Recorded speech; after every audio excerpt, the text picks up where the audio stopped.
Welcome to the American Idiots Podcast, the show where we take the hottest topics currently dividing our country and we debate them with our diverse group of hosts. So sit back and strap in, as for the next 2 hours we leave no story undebated and no politician will be spared. It's the American Idiots Podcast live on Podcast Network 49, and it begins right now.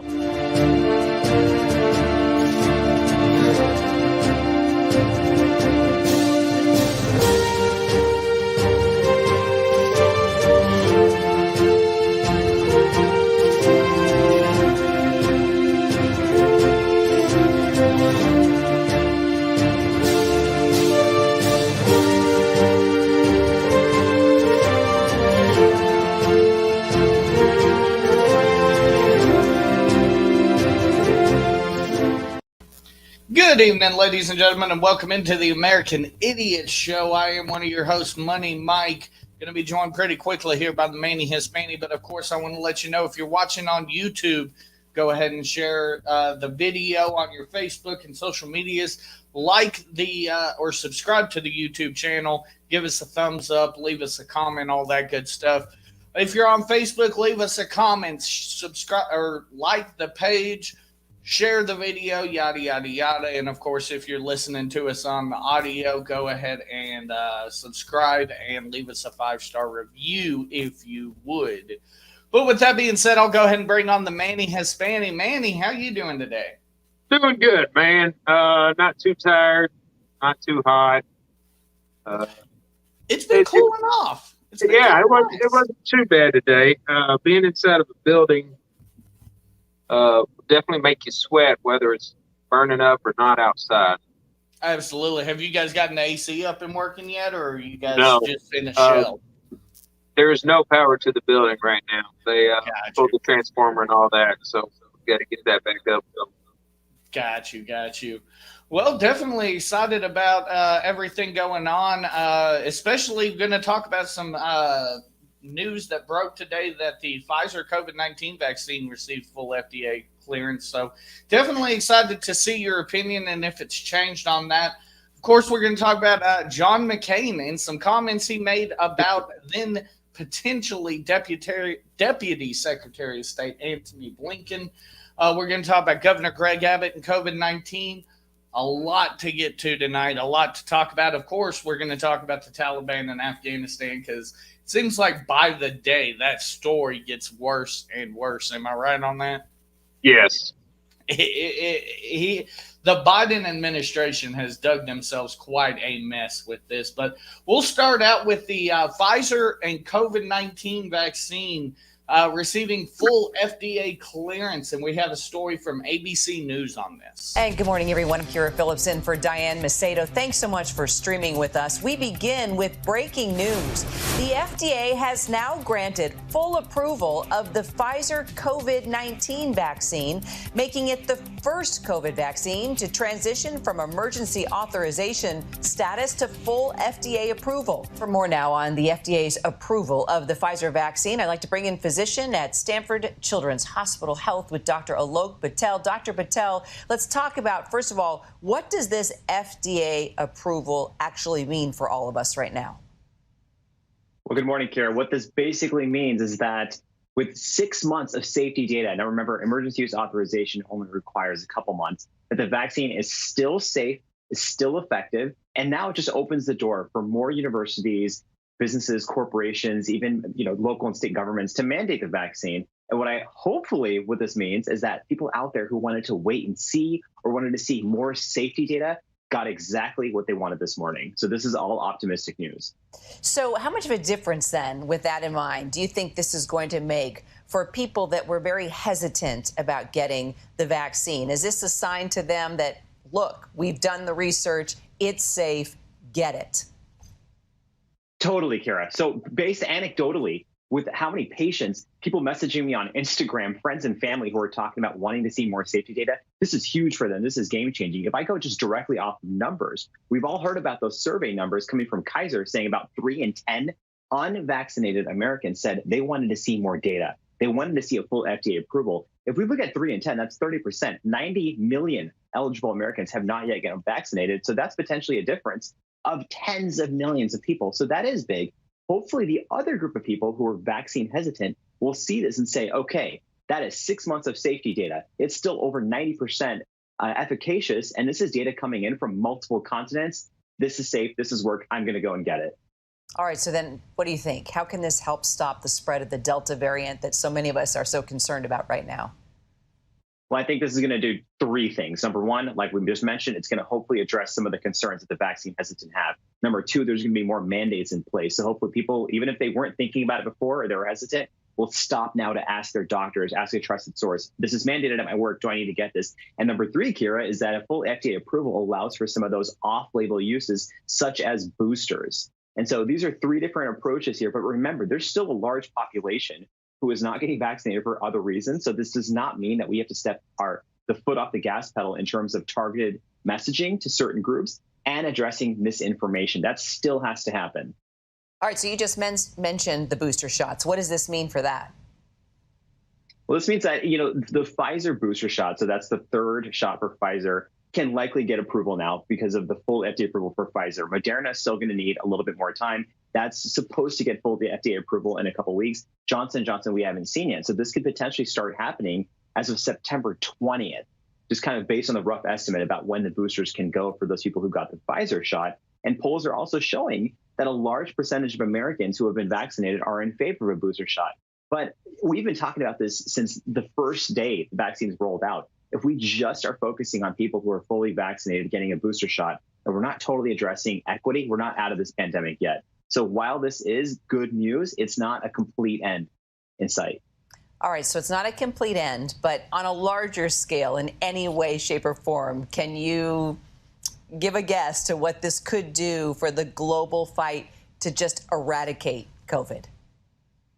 Well, we have a ways to go in terms of the global fight, because I'm not sure, and I don't think anyone is, that the FDA approval is really going to be able to address some of the inequities we're seeing globally. A lot of that has to do with distribution of the vaccines and also the infrastructure to give them out on the ground level in some of these lower income countries. But that needs to be top and center priority. I think the latest statistics showed that less than 2% of people in low income countries have gotten at least one shot. They're not waiting for full FDA approval. They said earlier this year that they wanted the vaccine. So that is a separate thing that we need to address right now. But for anyone out there who is still hesitant and says, I need more data, and you don't trust the FDA, you don't trust the same governing body that has approved over 1,000 medications here in the United States. And so there's two groups of people out there. There's a vaccine hesitant who I hope this message really reaches and they see the safety data and they trust it. But then there's other people out there who say, I don't believe in the vaccines. I don't believe in COVID. And that's a whole separate issue.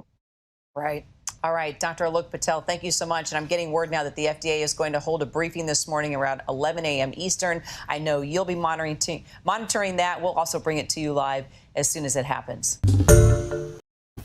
And of course, I want to thank ABC News for that video. Governor Patel. Dr. Patel there had some interesting notes for me. I mean, I feel pretty good after listening to the doctor there about what he said. Of course, his message was to go out and, his point was to go out and get the vaccine.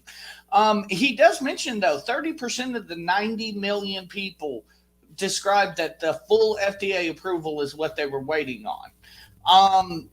I'm going to start with you. Does the FDA approval move the needle at all, some, or are you heading out tomorrow to go get the vaccine, basically? For me personally, it doesn't change anything. Like I said, the flu vaccines had full FDA approval, and I didn't rush out to get those every year like a lot of people did. This is something that I still don't see that I will be getting. The FDA approval was a big factor for a lot of people, so I do see the numbers potentially going up for that. It's funny that he brings up, if you don't trust the FDA, then you're doubting the government that has approved all these other medicines. But you go look at the government that approved the whole Tuskegee trials that they did on, African American people, where they were like keeping them sick on purpose to find out what happens with these STDs. I mean, that was our government doing that. Right. And then you want to say, "Oh, you're going to question our government?" Well, yeah. Right. And I can see your point there. It also, I found it funny that he said it is effective.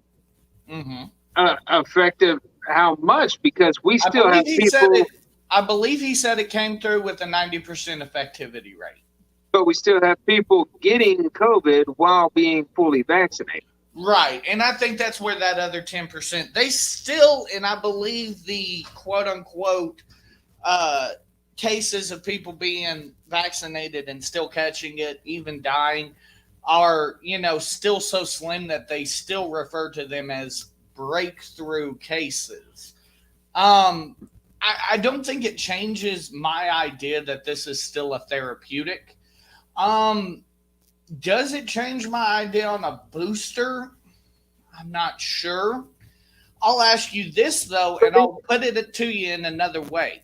If your job came up to you tomorrow and said, "Go get the vaccine now that it's FDA approved," are you going to hem and haw, or are you going to be looking for another job? Or I'll be looking for another job because if it's really great, they wouldn't be making mandates for it. They wouldn't be giving you perks for getting it. People would be going and getting it because they want to, but not because they're being forced to. Couldn't I argue on the other side of that? I mean, I'll be honest, I'm not big on needles, so any vaccine I don't have to go get, whether I believe it works or not, I'm not going to go get. Maybe they're doing this to sway those people that not necessarily don't say that COVID's not real or what have you. Like you said, there's the vaccine hesitant, and then there's basically the crazies. Right. And I would put you probably in the vaccine hesitant category. I don't think you're crazy telling us COVID-19 ain't real. But and it's not that I'm hesitant at getting a vaccine. It's that I don't see the benefit in getting the vaccine because they're still not giving us the numbers on the recovery rate for the unvaccinated. As you and I discussed last week, we have a bunch of people that they're showing new cases. A bunch of people are getting the virus, but we're not seeing a bunch of people dying, meaning there is a bunch of people that is recovering from this. Right. So if there is a high recovery rate, where are we pushing a vaccine? Well, and another thing I did want to point out too is they did the governor's office did release a fancy new graphic. I didn't get to share it with you because I didn't think about it while I was looking at it, but it actually shows that the state's intensive care wards are more dominated by COVID-19 patients than non-COVID patients. That's interesting to me in that aspect, that the COVID-19 is basically taking up all of our ICU beds. Your microphone is sounding funny. I don't know if it's your end or my end. It may be your end. You froze for a second earlier, but I'll adjust and try to see what I can figure out. I also noticed that they didn't bring up the fact that being vaccinated makes you more likely to transmit this virus to other people. Well, I wouldn't say that it makes you more likely to transmit. I think it's more likely that you transmit without knowing you transmitted. No. Erica saw a story on it, and I wish she had shared it with me so I could have shared it with you, that it ups the number of whatever it is in your body. So you are more likely to transmit that to somebody else. Interesting. Okay. Right. You're cleared up now, by the way. Okay. And this, this makes me wonder how quickly, like, Moderna will get their FDA approval. Have they still been going at it? Pfizer, we didn't realize was still pushing for their FDA approval. I think he said by September 20. Now, he kind of got a little confusing in that moment because then he started talking about boosters and Moderna at the same time. So I don't know if he meant Moderna gets cleared by the 20th of September or the boosters get cleared by the 20th of September. So gotcha. So then you're looking at Johnson and Johnson, whose safety rating is very low when it comes to the COVID-19 vaccine. So I doubt they're going to have enough positive marks to get full FDA approval. What do you think? He kind of hit on something too. This is kind of a two-pronged fight. Not only are you fighting the people trying to get them vaccinated, but you're also fighting to get the ones that do want to get vaccinated in other countries the ability to get the vaccine. Do you think that that's going to become an even bigger problem with this FDA approval, that the demand is going to go up so much so that we're going to have a hard time keeping up and being able to get everybody that wants one a vaccine? I definitely think it is going to take a toll on the stockpiles that we may have in different places.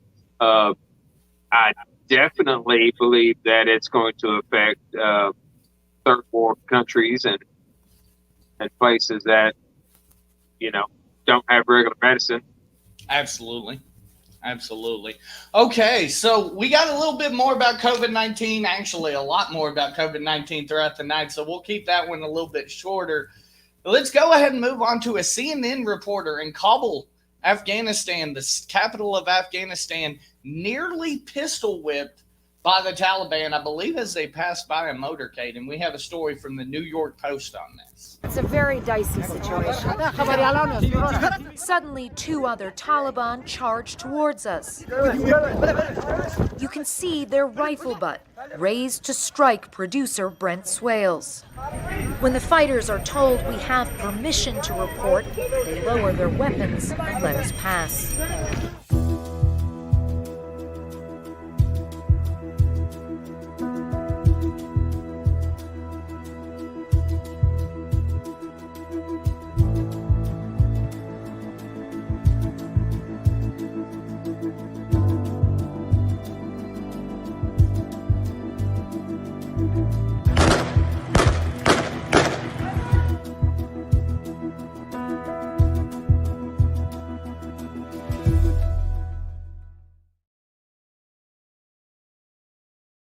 So, of course, that video, a little short, sweet, and to the point. You saw right there, though, the dramatic video. Because they were taking a video on an iPhone, these guys automatically jump into action and try to pistol whip the gentleman. But we're being sold that this is a kinder, gentler Taliban, to steal a phrase. I mean, everything I've been told by the Biden White House and I wouldn't even say the Pentagon. I haven't heard the Pentagon try to sell this story, but especially the Biden administration of this kinder, gentler, more progressive Taliban that the Taliban's putting out there has been refuted by the video reporting on CNN and the major news outlets. It's been completely refuted. So do we have a version of the Biden administration drinking the propaganda Kool-Aid?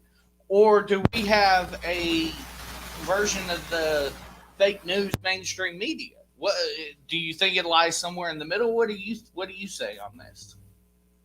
When you have a group of people that use weapons to take over an area as soon as they can, I don't think it's kinder and gentler. Right. For the fact that our government is trying to report that to us tells me what kind of government we're looking at. Mm-hmm.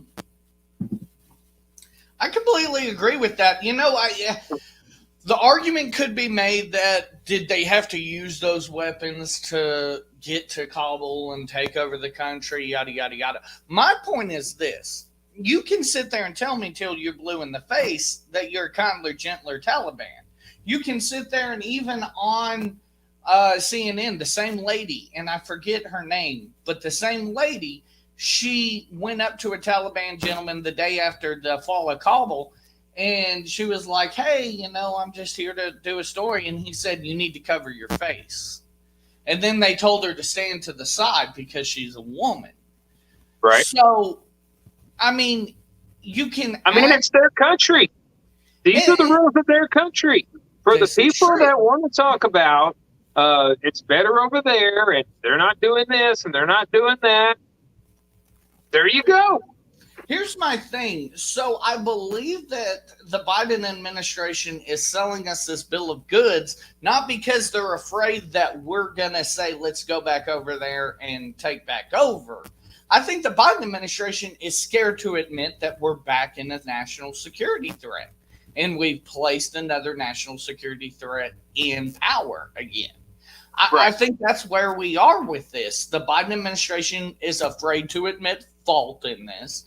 Right. And it's going to cost us in the long run. I mean, honestly, this is, except for the presence of Osama bin Laden, this is pre 9/11 Afghanistan.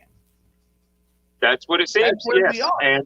And to all those people who think that the butt of a rifle is the same as being pistol whipped are idiots. And it cracked me up to hear we were almost pistol whipped. You can see his rifle up. Right. Well, the butt of a rifle is different than being pistol whipped. Very true, very true. And that butt of that rifle will do a hell of a lot more damage than that. Yes, it will. You're going to have a hole in your face. So this is what I see. We started dealing with the Taliban under Bush. Right. It didn't really get better under Barack. No. In fact, there were instances where cash money, untraceable bills were sent over there from Barack Obama. And then again, to be fair, a lot of Afghanistan fell under Trump too. So, I mean, 25% of this, I think before Biden took office, 25% of Afghanistan once again belonged to the Taliban. So don't think we're just saying Democrats here. Continue. I apologize. All right. Thank you for bringing up my next point. Under Trump, I was going down the line, bro. Under Trump, he talked a big game, but did start pulling troops out, which allowed them to get a hold on areas that they had formerly left. Right. The fact that Biden just pulled out altogether, and I will never understand the reasons behind, and I know we're going to get into this. I will never understand the reasons behind the way they withdrew. Oh, yeah, absolutely. And we're going to get into that when we talk about how the Taliban now controls a armory, basically, of military weapons and vehicles that the U.S. just left, for crying out loud. We'll get into that in a minute. Right. I didn't want to jump too far in that. Here's the thing. As I was saying, go ahead. Under Bush, we went to war. Under Barack, he empowered them. Under Trump, he gave them a foothold. And now under Biden, we have pretty much returned the country back to the old owners. I mean, and let's be honest here. When we say this, like, yes, the Afghan war started lessening in popularity. I would say at best under Barack Obama's stature. So, the next three administrations, of course, were, hey, we're going to, lessen our impact in Afghanistan. But here's the thing. I would say that the only person that didn't give anything up to the Taliban was Bush too. Was Bush 43. Right. And that's not necessarily good on Bush 43 because he was the guy that started the war. Lord only knows after a while what would happen if he was in office under public pressure like these last three administrations have been. But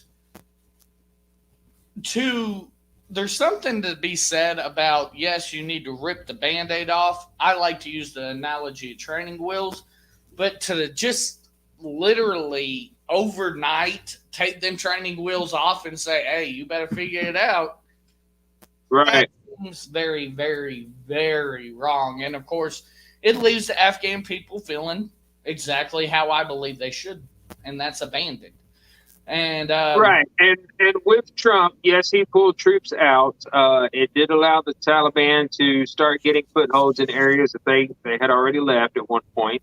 But that doesn't mean the withdrawal was going to continue had Trump stayed in office, because as we had pointed out last week, there were things that were in place, key points that he wanted to make sure happened before we fully withdrew. And I don't believe they met a single one, to be fair. I don't think Right. they met certain conditions. But at some point, you have to start pulling out like that to see if the people you're going to leave there can maintain or not. I can agree there too. Yes. So that was the first. Okay, we're going to raise the training wheels so you don't have them constantly hitting. Mm-hmm. But you're still going to have some protection there. Mm-hmm. So, yeah, I don't think the intent was, at the direction they were going, that the troops were going to be completely removed. Absolutely. They wanted to pull it back to see if they could maintain what they had, if Afghanistan could maintain what they had. And we got the fact that they were showing that they couldn't maintain what they had, and that the Taliban was starting to get a foothold in those areas where we had already pulled out of, tells you that maybe we should have started pushing back into those areas. Well, and I mean, I'll even be fair enough to say this. If Biden came out and was like, man, I just felt like there was nothing we could do. There was nothing we could do to stop the Taliban unless we just went in there full force again, I would respect that. But to tell me and try to paint the picture that this was successful, you're not selling me that. Right. You're not selling me on that at all. And another man that this botched, as I'll call it, withdrawal from Afghanistan, it's laying at the foot of Secretary of State Antony Blinken. And a popular clip going around shows John McCain on the floor of the Senate talking about then Deputy Secretary of State nominee Antony Blinken, and he says some interesting things. We have this story from Polaris National Security. Madam President, I rise to discuss my opposition to the pending vote concerning Mr. Tony Blinken, who is not only unqualified, but in fact, in my view, one of the worst selections of a very bad lot that this president has chosen.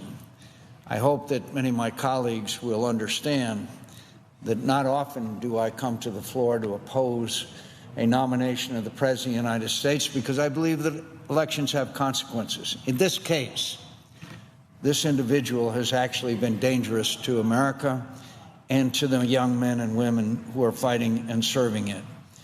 Let's just review some of the elements in particular, and Mr. Blinken's role in conceptualizing and furthering it. U.S. foreign policy is in a shambles. It's at best a strategic and at worst anti-strategic. I'll move on to Afghanistan. Mr. Blinken said, quote, "We've been very clear. We've been consistent. The war will be concluded by the end of 2014. We have a timetable, and that timetable will not change." This is why I'm so worried about him being in the position that he's in.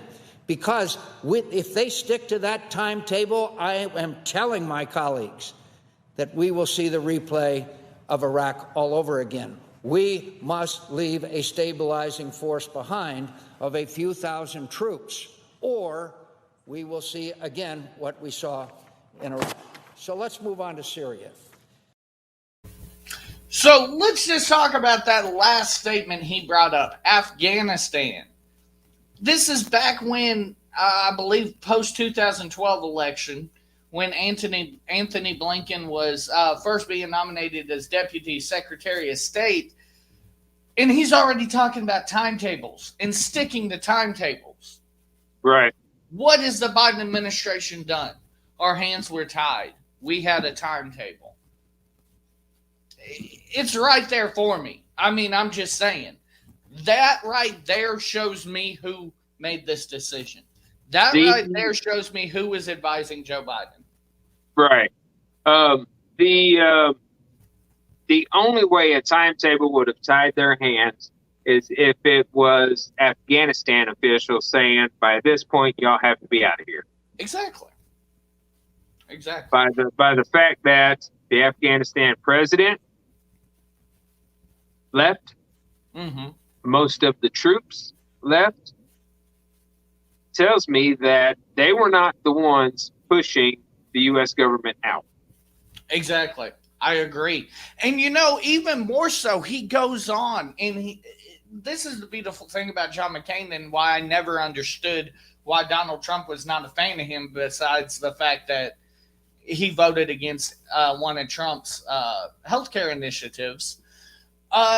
He so eloquently spoke there about how we would have another Iraq, and the parallels between what happened in Iraq with the rise of ISIS and what's happening right now in Afghanistan. It can be argued that this is worse than what he was speaking of.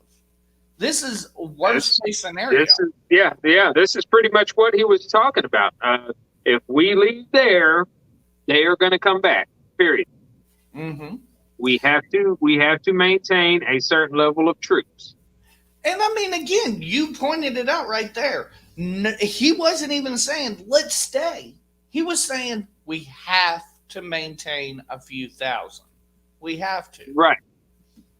So, I mean, it turns into either we are going to be the world police, be stationed everywhere with our 2,000-3,000 troops to make sure that people don't get antsy, or we don't.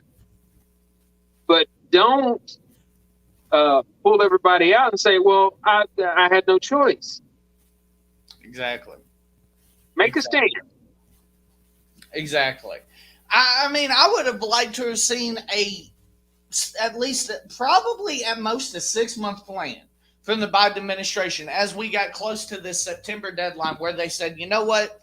We don't feel like we've properly trained these people. We'll put out another timeline. We'll say 6 months. We're going to slowly start pulling people back.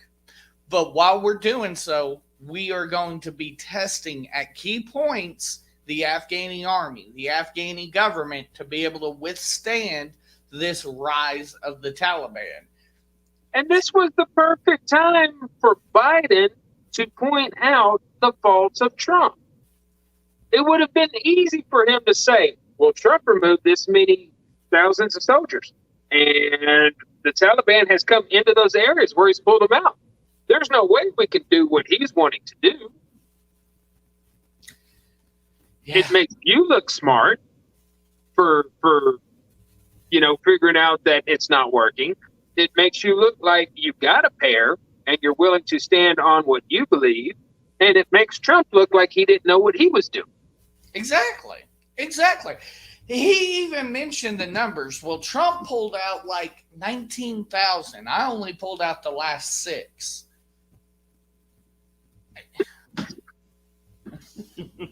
So, I mean, so you take an opportunity to make somebody who could be running against you in a few years look stupid and you smart, but instead you've totally thrown that away and you look even dumber than you did prior. So, and I mean, we woke up, I believe, Monday or Tuesday, I believe either Sunday or Saturday. I woke up and saw a headline that said Biden sees first dip in popularity. And it was a mix of COVID and Afghanistan. And you're reaping what you sow. I mean, honestly, a lot of people disagree. A lot of the left-leaning people that I've talked to disagree on how bad this is going to be for the Biden administration. But, I mean, at least we're going to see a bloodbath a year from now in Congress. At least we're going to see that, if not all the way out until 2024. Because I remind you, just as with Benghazi, the Republicans have a long memory, and they're going to remember this in 3 years. Right. Remembering it is great, but are they going to be able to translate it to the American people that we really need a change based on what we've got here. Absolutely. And that's why, we talked about it earlier. I think it's so important to have a new candidate represent the Republican Party so that you don't have the same issues where Trump's going to have to walk his rhetoric way back. Right. But you also are able to fully convey, no, we're not going to keep the same foreign policy that this failed administration has kept so far. And of course, that speaks to what they need to do going forward. If I'm handing you the playbook, Republicans, I'm just saying, I'm handing you the playbook. Okay. Y'all need to start tuning in. Exactly. Next up, we have one of the biggest vaccine critics. As a matter of fact, last week we talked about Governor Greg Abbott saying that if you force these school-age children to mask, he will come after you. And sure enough, Friday, he tested positive for the coronavirus. We have a story from NBC News on this. Back in the classroom and back in court in Austin, Texas, parents and educators caught up in a legal fight over masks. NBC News Now correspondent Priscilla Thompson is in Austin, Texas. But first, Priscilla, you got some breaking news. Texas Governor Greg Abbott just tested positive for COVID. What's the governor's office saying? That's right, Allison. That statement coming out just a short while ago saying that the governor did test positive. He is currently isolating. His office says that he has been testing regularly every day. Today was the first positive test result. He's not experiencing any symptoms. And I want to read a little bit of that statement and a reminder that Governor Abbott is vaccinated. But the statement they sent out says, quote, Governor Abbott is in constant communication with his staff, agency heads, and government officials to ensure that the state's government continues to operate smoothly and efficiently. The governor will isolate in the governor's mansion and continue to test daily. Governor Abbott is receiving Regeneron's antibody treatment. So we know that that is sort of what's happening, but obviously sending that message that things are going to continue as is. And again, reiterating that they say he is not having any symptoms and that he is vaccinated. Allison? All right, so Priscilla, let's get back to what's going on with the masks and the legal issues there. The superintendent of the Austin Independent School District requiring masks, but the Texas Attorney General is asking the Texas Supreme Court to step in. What's the latest there? Yeah, well, just a few hours ago, the Texas Attorney General made good on his promise to continue going after counties and school districts that were implementing these mask mandates, filing paperwork asking the Supreme Court here in Texas to issue a stay, essentially halting mask mandates in all school districts and in several additional counties. And I want to read part of that filing that he submitted saying, quote, the ongoing disregard of the law by certain local officials is causing more confusion in Texas, necessitating intervention by this court to provide clarity and statewide uniformity. And of course, that comes after the Supreme Court this weekend ruled that mask mandates would not be allowed in Bexar and Dallas County. But then hours later, another judge in Bexar County and San Antonio ruled that the mask mandate would still stand. So things here are changing by the day, and parents are keeping an eye on this legal ping pong match and trying to decide what's best for their students here. Allison? Priscilla, the superintendent, Dr. Elizalde, wrote an article for Time magazine this week called Why I'm Mandating That Austin Schools Must Be Masked When Classes Start. She starts off writing that requiring masks is not and has never been about defying the governor. What else does she say about her decision? Yeah, well, you played that sound from her early on where she was saying she's not a judge, she's not a legislator, she is an educator, and it is her job and the job of others in her position to look out for what is best for students. And that is why she says that she implemented that mask mandate. And we have been speaking to folks here all day about that mandate and what it means, and also to her about what comes next if a judge were to strike that down and rule that that would not be an acceptable choice. And she says that she's not sure what she would do when that happens, but that they are going to follow the data, follow the advice of health officials. And I want to play a little bit of what she had to say about that. Take a listen. When they tell us that we can begin to relax some of the protocols, then we'll begin to do that. It has never been an intention that we would have masks forever. As a matter of fact, when we first started, we really didn't think we were going to need them. Just a few short weeks ago in June, we thought everything was going great. We've had the Delta variant. So we need to recognize this is nothing more than responding to the data that's in front of us. And when we get different data, we'll pivot again. And so there you have it, adding just further complications to an already complicated school year that is likely going to require a lot of pivoting. Allison? Yeah, a complicated school year all around the country. Priscilla in Austin, thank you.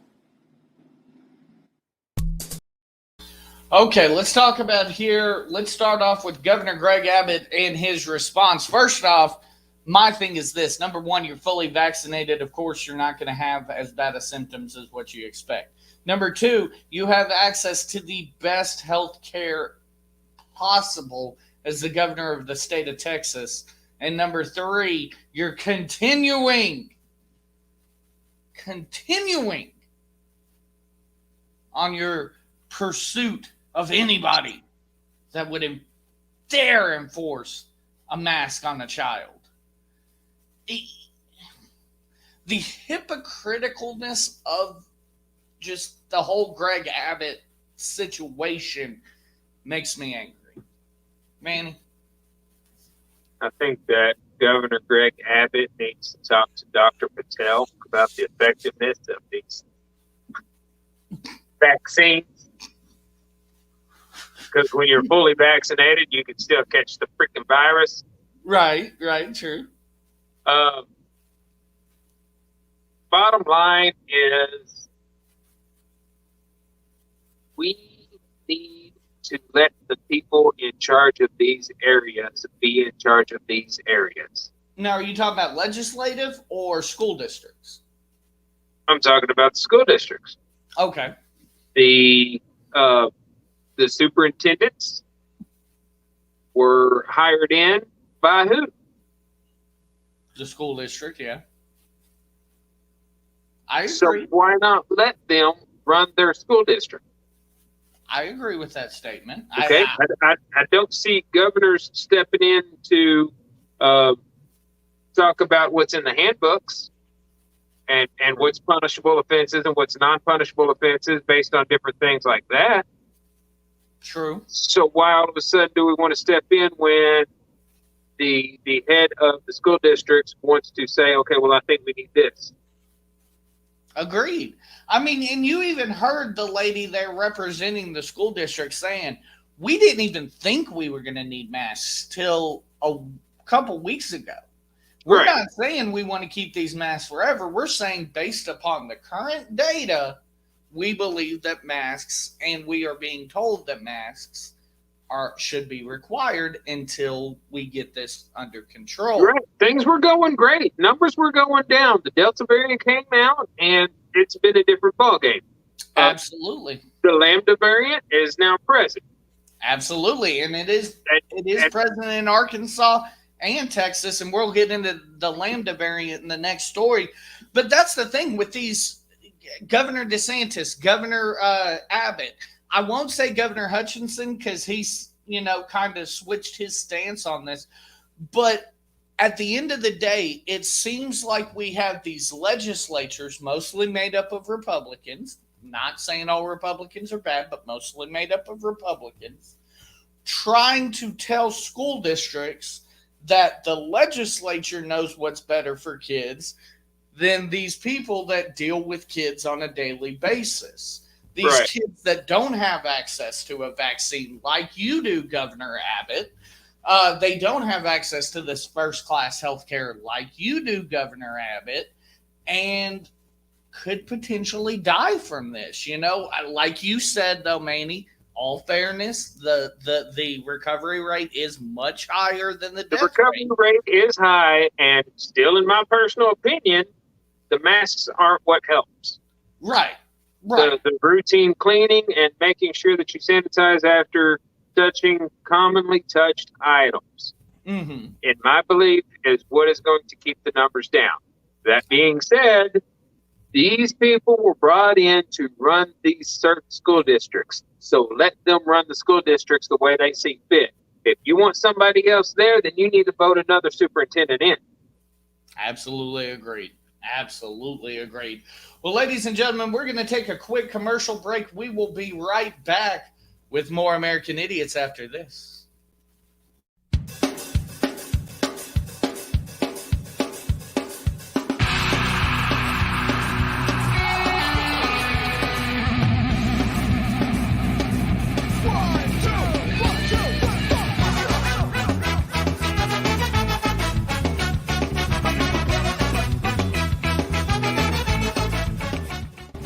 Each and every Monday night, join the American Idiots podcast for a fresh look at the top headlines that are currently dividing our country.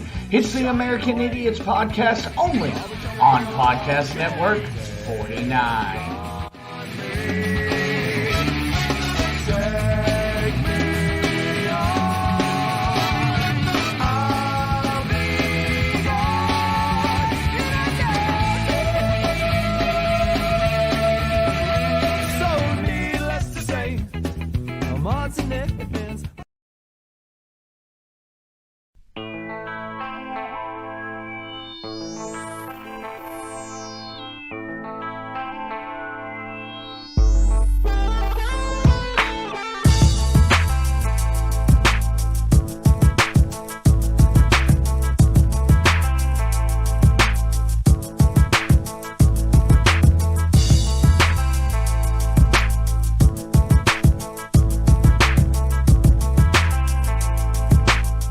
Every Saturday afternoon from 2 to 4, join the Natural State Sports Podcast with Michael Carnahan, Aaron, and Mike Pettis, where we take the top headlines in all of sports and we debate them for you, the fan.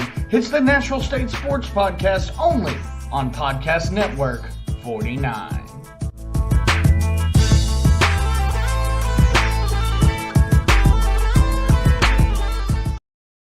I've been champion for a long time, Tony, simply because I'm the best there is. I got more women waiting for me in that hallway, quivering, shaking, having conniptions than you met in the last 5 years. You know why? Because I just happen to be Slick Rick.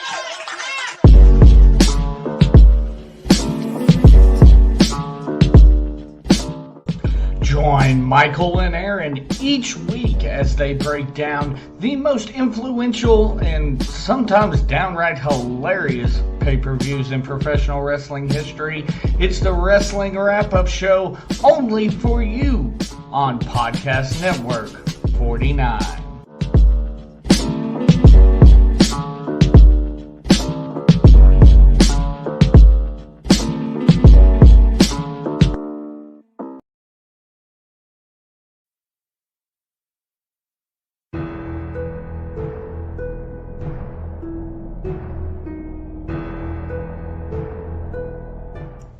Each and every Sunday night at 8 p.m. Central Standard Time, join Michael Carnahan and Lisa O'Brien for the Clear and Convincing podcast, live on Podcast Network 49, where we look at the most infamous cases in our country's history, not from the court of public opinion, but from the court's perspective. It's the Clear and Convincing Show on Podcast Network 49.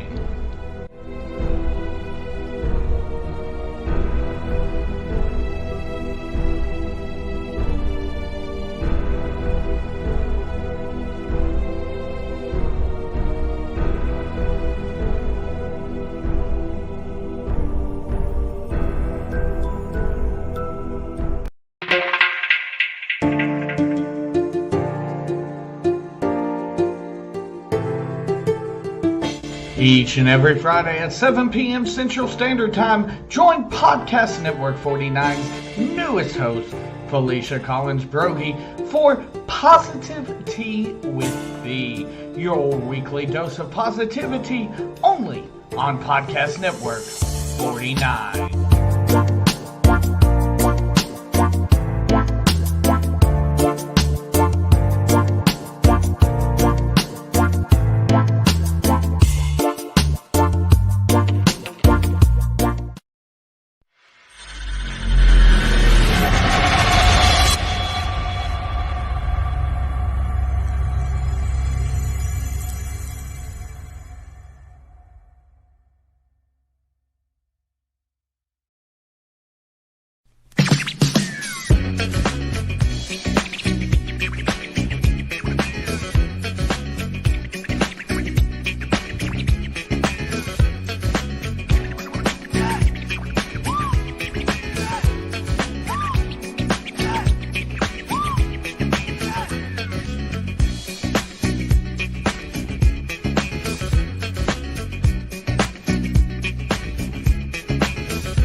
It has never been any easier to keep up with all of your favorite Podcast Network 49 shows. If you're a fan of just listening along, you can always go to iTunes or Spotify or wherever you get your favorite podcasts and subscribe. If you're more of a visual listener to our shows, go ahead and check out our Facebook and YouTube lives, or you can always go in and check out the archived content. Once again, it's never been easier to keep up with Podcast Network 49.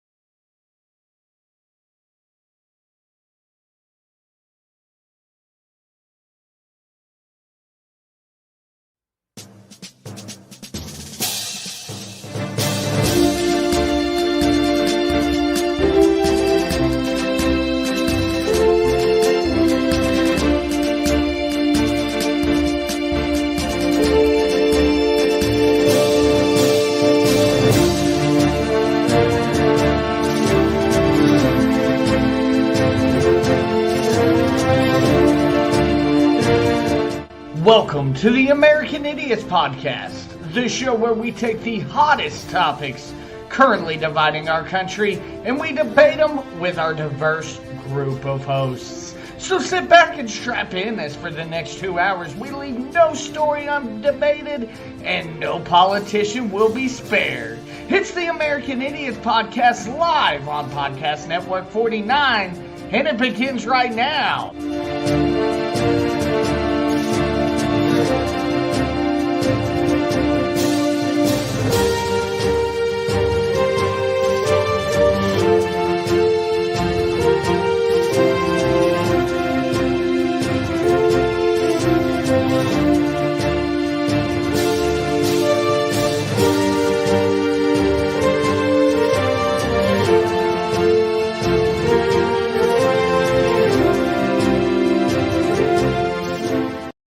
And welcome back in, ladies and gentlemen. And I want to give the Manic Hispanic a few moments to speak about the upcoming, you saw the commercial there, the upcoming Mayhem event this weekend in Hot Springs, or in the Hot Springs area, actually in Mountain Pine, Arkansas. Manny?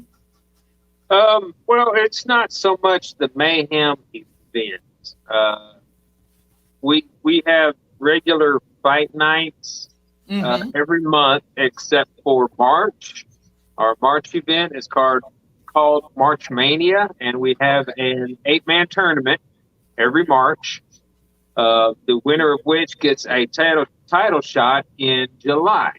Okay. Our July event is called wow, how did I blank on that? Wow. Our July event is called Freedom's Ring. Okay. And the main event of that is always whoever the champion is in their respective weight division, and whoever has won the tournament from March. Okay. The odd number years is the cruiserweight tournament. The even numbers years is the heavyweight tournament. Okay. And then in November, we have our anniversary event, and it is called not Freedom's Ring. That's our July event. It is called WrestleFest. Okay. So everything kind of builds to those 3 events. We are just going to have a regular fight night event. The whole point of the Mayhem thing is Carl Mayhem, one of our announcers, one of our commentators, has been putting together a few guys to make a run at these titles. Oh, okay. Okay. Since his name is Carl Mayhem and he has started the Mayhem Talent Agency, he is getting the talent from these people, El Rey being the first and so far only one that we know. I heard he's a pretty talented guy. Well, thank you. El Rey being the first and only one, and you can see exactly how this turned up if you tune in Friday afternoon. Well, I guess you don't have to tune in Friday afternoon. Friday at 12 noon on our YouTube channel, SCW Arkansas, you can see the latest Rewind event which is the last half of our last event. And you can see exactly what transpired on that event to kind of spark this whole mayhem. Okay, absolutely. Can't wait to see that. What will the fans be looking forward to seeing this weekend? Anything been announced yet? I'm not exactly sure how much has been announced. I can tell you our card lines up. Livewire and Kilowatt, they have been coming in for the past few events. Livewire will be taking on Ray Stryker. Kilowatt will be taking on Leo Keegan. The SOAR heavyweight champion, BJ Brown, will be in action versus Tyler Hutchinson. Okay. Xander Gold will be taking on Kirk Castle. Okay. The main event of this event is Spider versus Troy Twain. Spider just beat Troy Twain at Freedom's Ring. Spider had won that March Mania tournament for the cruiserweight title shot. He wound up beating Troy Twain at the event. So y'all tune into SCW and see exactly what happened. That was the introduction of the Men of Mayhem, the Mayhem Talent Agency. So, well, one thing I can definitely speak to, Troy Twain and Spider, when they're on the top of the card, they do not disappoint. I've seen a couple of their bouts here, and wow, those two are very, very talented. So can't wait to keep an eye on that and see how that thing plays out. Okay, while we're talking about Arkansas, let's go ahead and get into Arkansas. Over the past week has reported 9 new cases of the Lambda variant of COVID-19. This obviously different than the Delta variant. And we have 9 new cases of the Lambda, saying that there have been previous cases in Arkansas, or this is the first 9? I believe that it is 9 new cases. I could be wrong on that, but I believe it is 9 new cases. So there may have been 1 or 2 outliers before this. See, and that's another issue that I have with the reporting on this virus. They're not telling you the individual numbers of the different variants. I agree with that. I completely agree with that. I think I said that a couple weeks ago. I want to see the breakdown of how many are Delta, how many are COVID, how many are Lambda, So I mean, this to my knowledge was the first 9. I didn't realize there was 9 additional. It makes me wonder too if they're telling these people, "Hey, you have the Delta variant, you need to take these extra precautions. Hey, you have the Lambda variant, take these extra precautions. Hey, you just have regular COVID, take these precautions," and what have you. But we do have a story. Exactly. We do have a story from THB 11 specifically on the Lambda variant. And some of you have been asking us about a new variant and whether or not it's something to be concerned about. THB 11's Ashley Godwin finds out more about the Lambda variant and how much it could affect us. There are some countries, particularly in South America, where it's much more common than it is in the United States. In America, there are less than 1,500 cases of the Lambda variant, which is less than 0.5% of the total cases. Since March, there have only been 9 known cases of it in the state. It's also important to know that it's not even listed as a variant of concern or a variant of interest in the United States. Back in March of this year, we had a couple different variants. 58% were less important variants, and Lambda had 7%. But take a look at what we're seeing now. Delta is dominating with 93% of our cases, and Alpha, the first major variant we saw, has 7%. It may never become dominant because it would have to outcompete the Delta variant, which right now is the most infectious variant that we've seen. With the severe symptoms and hospitalizations the Delta variant causes, Dr. Dillahay recommends getting the vaccination to protect from that and any variant that emerges. Well, the vaccines work, and we see that. In Little Rock, Ashley Godwin, THV 11 News. I tell you there, I didn't gain much on the Lambda variant from that story. There's not much out there on the Lambda variant, but really it was more about the horse race. Can the Lambda variant take over the Delta variant? I found it very telling that she did point out that other countries, that is the dominant strain there. Mm-hmm. But they couldn't tell us based on what those other countries are going through, is it bad or not? Exactly. I mean, we didn't even get any idea of like symptoms or anything. All we got was the horse race and all of this. Right. I did find it pretty telling that what kind of chart is that? It's not quite a pie chart because it doesn't come all the way in, but yeah, the middle Eaton pie chart shows that it's mainly Delta and still the Alpha, which means that the Beta strain, the Charlie strain, the Epsilon strain, I'm not real good on the Greek alphabet there, so I don't know what comes next. A through L, you're pretty much worried about the A and D variants. Right. It doesn't seem like it's going to be anything to worry about. I don't think so either. Again, as I'm saying, it doesn't seem. I'm not a doctor. Yeah. I'm not a scientist. Just based on what little bit of data we've seen, and if I'm not mistaken, they were saying these are the first 9 cases in Arkansas. Exactly. They are saying that. I do want to correct that.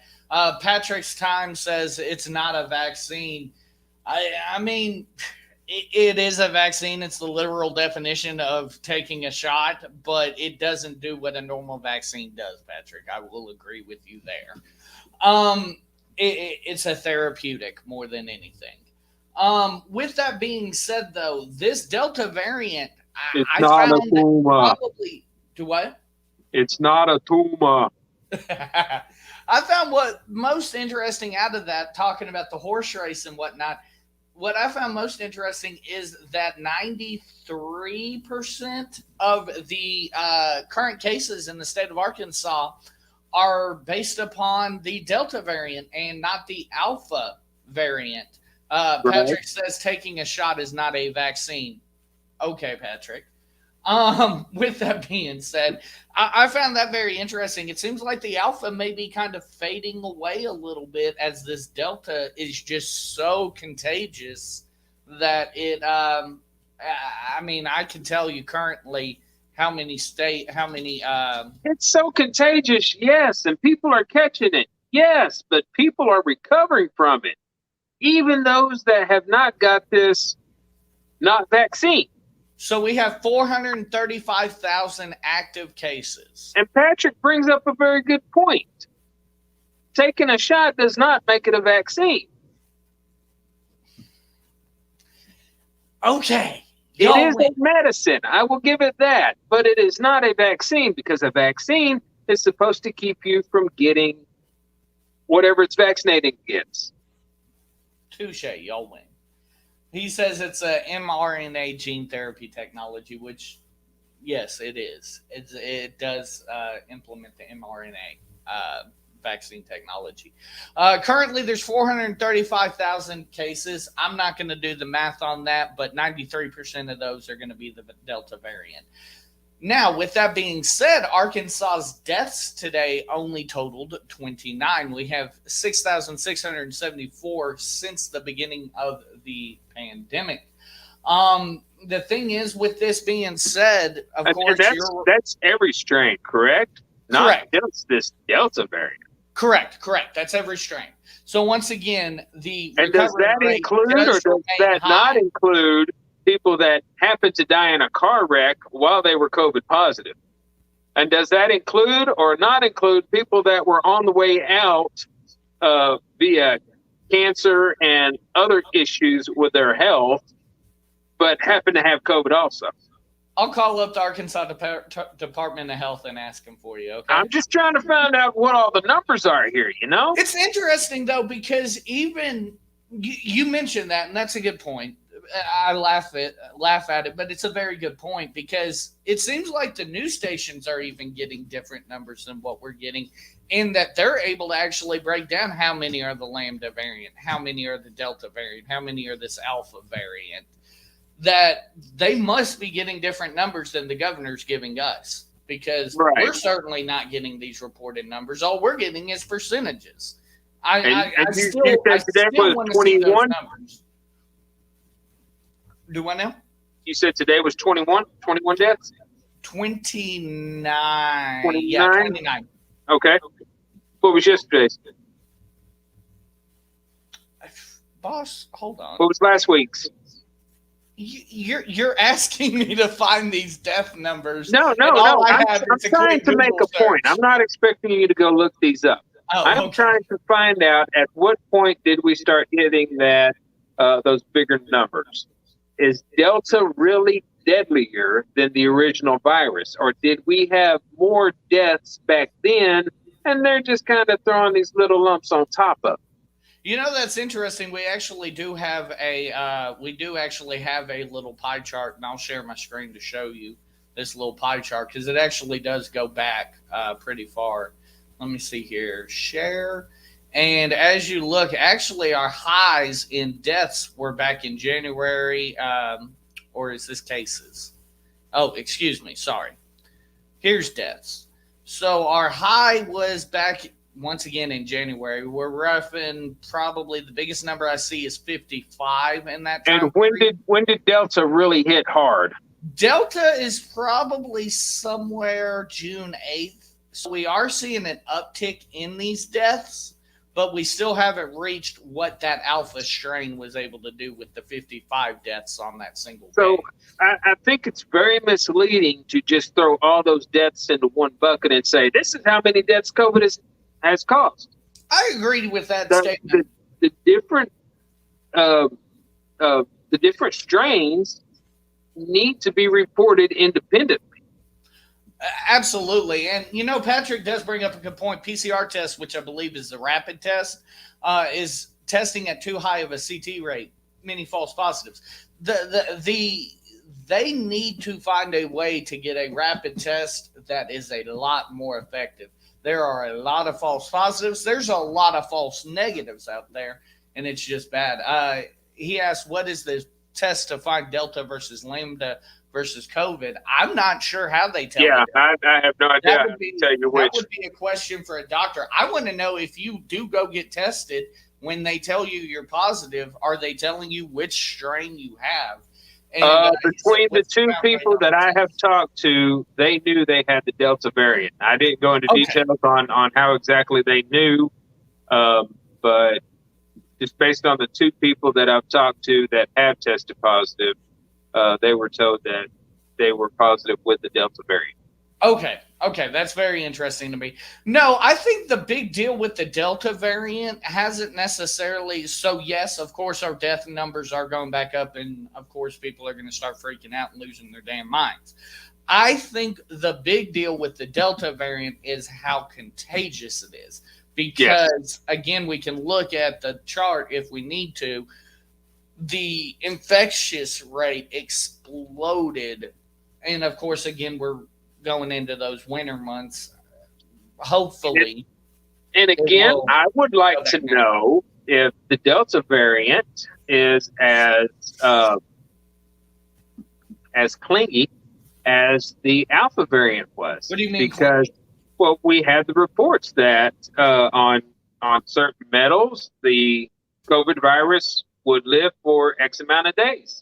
Mm-hmm. On metal, it would live for X amount of days. On plastic, it would live for X amount of days. On cloth, they actually gave us that data. So is the Delta variant the same way, or is it strictly airborne?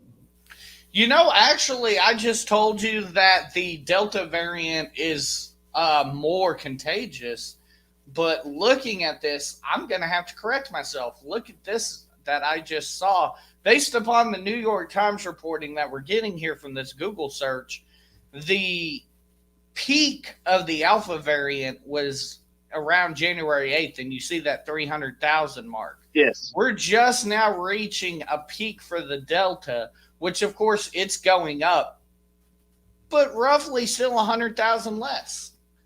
So is the Delta variant more contagious than the Alpha variant? I think it remains to be seen. Could we potentially be seeing that maybe the vaccines aren't as effective as we thought with the Delta variant? Right. I thought we had already concluded that they're not, based on people being vaccinated and catching the Delta variant. Yeah. Right. Absolutely. Okay, we're going to go ahead and move on from this to the Taliban controlling U.S. military weapons and vehicles. And we have a story from ABC News. This is ABC News Australia, though. The swift surrender of Afghan forces has empowered a new Taliban leadership, now equipped with the latest and greatest in military hardware.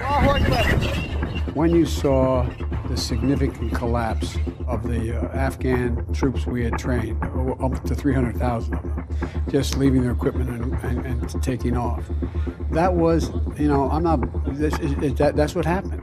That's simply what happened. The weapon of choice for insurgents the world over has been the Russian Kalashnikov AK-47. The Taliban appear to be swapping out theirs for U.S.-made M4 carbines and M16s, discarded by Afghan army units. These guns are more accurate and have greater range. We don't have a complete picture, obviously, of where every article of defense materials has gone, but certainly a fair amount of it has fallen into the hands of the Taliban. Thousands of ground vehicles ceded to the Taliban include cargo bed configured Humvees equipped with enhanced armor protection and more powerful engines. These units cost upwards of $300,000 each. It's believed the Afghan government lost as many as 100 per week during periods of intense fighting in recent months. By some estimates, the U.S. spent more than $3 trillion on the war in Afghanistan. That's about $400 million a day for the 20 years it lasted. After the Taliban took Afghanistan's second city, Kandahar, photos and videos of fighters posing with military helicopters soon followed. The group has also taken an A-29 Super Tucano attack plane, ideal for counterinsurgency missions and attacking ground targets. It can fly low and slow and requires relatively inexperienced pilots to operate. The U.S. is also leaving behind high-tech equipment, including biometric devices. It really helps us pinpoint where these bad guys are. There are fears the Taliban could use these devices to ID Afghans who assisted coalition forces.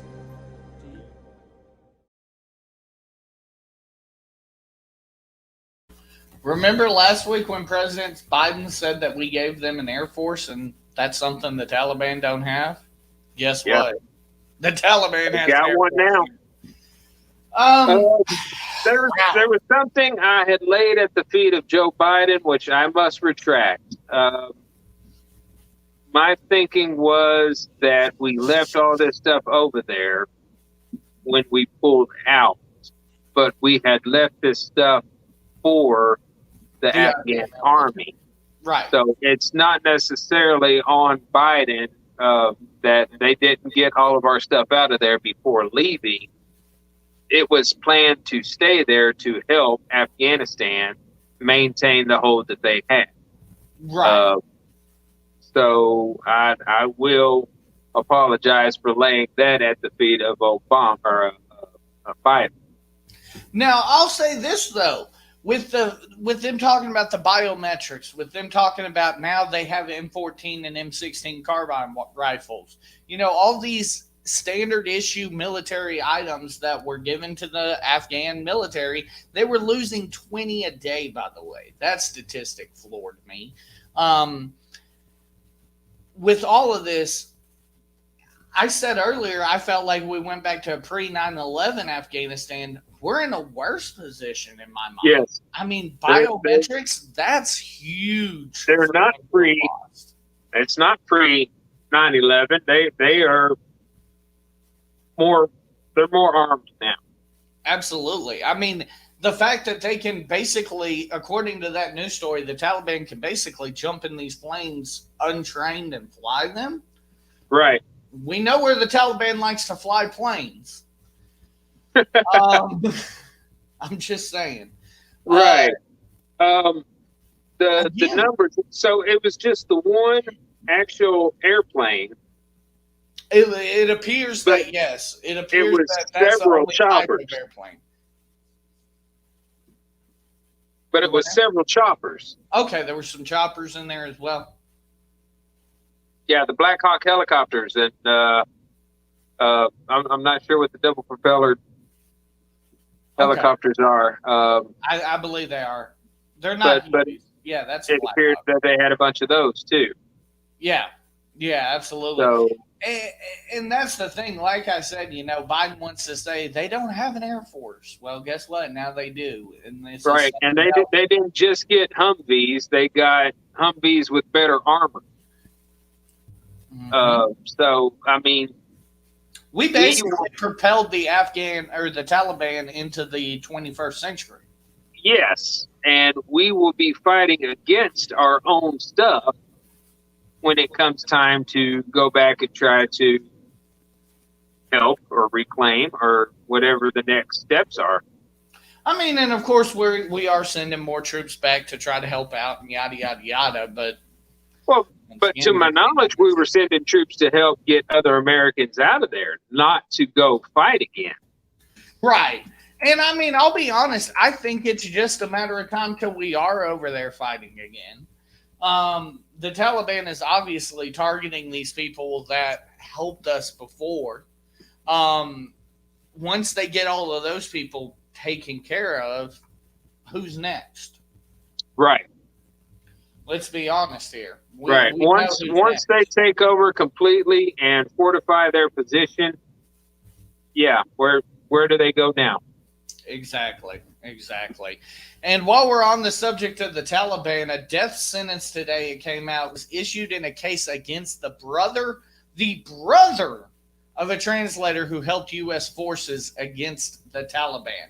We're not even talking about the translator. We're talking about his family is now being executed. Yeah. And that's the crazy thing. It reminds me of old Sicilian tactics.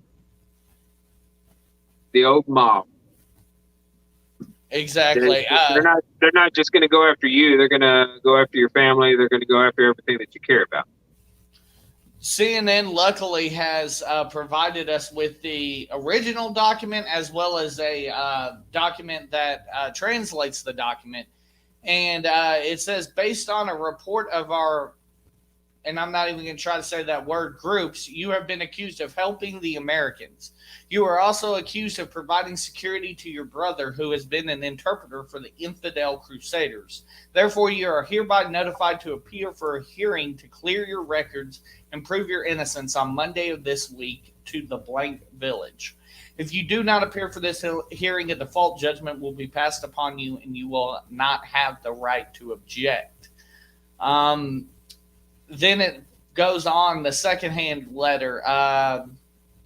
As you ignored the notice and did not appear for the hearing, your file has been transferred to the Sharia court, and if found guilty of providing assistance to the Western invaders in the city of blank, and even if you are sentenced to death, you will not have the right to object. And of course, then the final page here is the sentencing. And the last word, or the last sentence, is especially chilling to me. You chose this path for yourself, and your death is imminent, God willing. Yeah.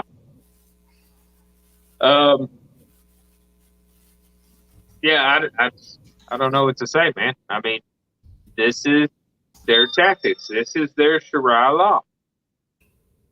It is. And, again, I realize we couldn't stay there forever. But I feel like if we could have done this better, we could have better set up the Afghan government. And this goes back years. This isn't just in the future. We could have stayed a little bit longer. This goes back years. If we had better prepared for this situation, and better prepared the Afghan military and government for this situation, these people wouldn't be in this situation. And now it is. I feel personal responsibility that my government abandoned these people who helped us. Right. What's this guy going to do? Like, this guy's screwed now unless somehow one of these jet seats open. And what's Biden going to do? Sorry. It's your fault. Yeah. I hate it. And then you also have to think about the tactics that they're doing. I mean, we happen to get our hands on these copies of the documents. Mm-hmm. Was it really as nice as they were putting out? Was it really, hey, we're going to give you a chance to clear your name of this? Or were they putting that out so that he would come in and they could get him a killing period? Right, exactly. You chose this path for yourself and your death is imminent. Yeah. Wow. Okay, American Idiot of the Week time. I know you said you didn't have one prepared. I'll go for mine first so that you can do a little bit of digging. But mine is going to be the Secretary of State, Anthony Blinken. More so than Biden, I think this falls directly at his feet, especially considering John McCain's comments of a few years ago. Nothing's changed. This gentleman should have never been sitting in the seat of Secretary of State. He obviously does not know how to conduct foreign policy, and he needs to resign immediately. Yeah, I'll agree with you there. My American Idiot of the Week is the American people who believe that the people that follow 045 think like a cult and follow him regardless, when they will pay attention to him getting booed for recommending people get a vaccine. Now, to be fair, this is the first time Donald Trump has ever said anything like that. He's only 8, almost 9 months late to the party, but hey. 8 or 9 months. No, you can't say that. You can't say that he's late to the party. This vaccine just now got FDA approval. True. Was that playing into him saying, I recommend it now? Now that there is FDA approval, now that we've showed you how safe it is, I can back this. I can give you that. Okay. Okay. He wasn't late to the party. You still had the group in Alabama that booed him just for saying, I recommend you get it. He didn't say, y'all should go get this right now. Right. He said, I recommend you get it. I've gotten it, and in my opinion, it works very well. Well, and even if you do... And the people booed him for that. If you listen to what half of America wants to say that there are individuals that follow Trump like cult members. There are people that have very strong beliefs, and Trump tapped into those very strong beliefs when he got elected. Right. So my American Idiot are the people who just think that everybody follows Trump blindly on the other side. We have a name for him on the American Idiot Show. It's called Colt 45.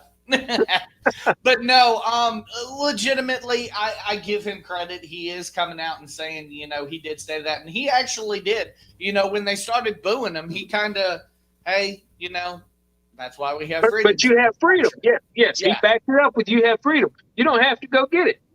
It's just my recommendation. I think it would be a good thing.